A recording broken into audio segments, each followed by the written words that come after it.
often say there is not enough good men to date anymore, and actually data backs this up. On Tinder, the average guy is liked by less than 1% of the women on Tinder. Think about it, like 1 in every 115, which is a vast inequality on dating apps alone. You can compare it to like 95% of the world's economy. I have notes on the screen. If you see me looking, that's why. So why is this? Well, studies often show that women don't just filter for attractiveness, they filter for income, they filter for status, ambition.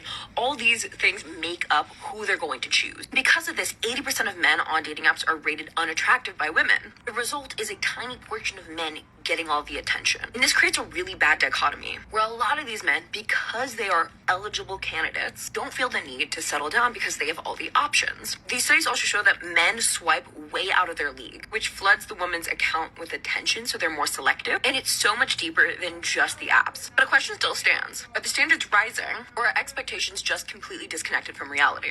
She misinterpreted those data wrong, okay? Because you gotta look at what you said. Not enough good men. There are plenty of good men. Plenty of good men. Is there not enough good men that you're attracted to? That has absolute all the qualities that you're attracted to. Good, right? Good can be very subjective, right? So that's the thing where a lot of these women don't really understand what they're saying. There are plenty of good men. The problem is, right, we have a lot of women, and the way she should interpret the data is that a lot of women don't necessarily, the end all be all is not just good men, right? It's not just a good man, right? It's just not a man that, he's stable, he has a job, right?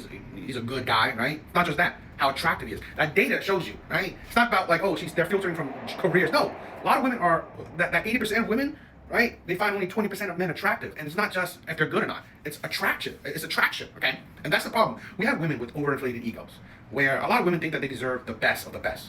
They deserve that, if I'm making money, he better be making the same amount of me or double what I'm making. He better be, over 6 feet. He better be, good looking, right? Really good looking, really attractive.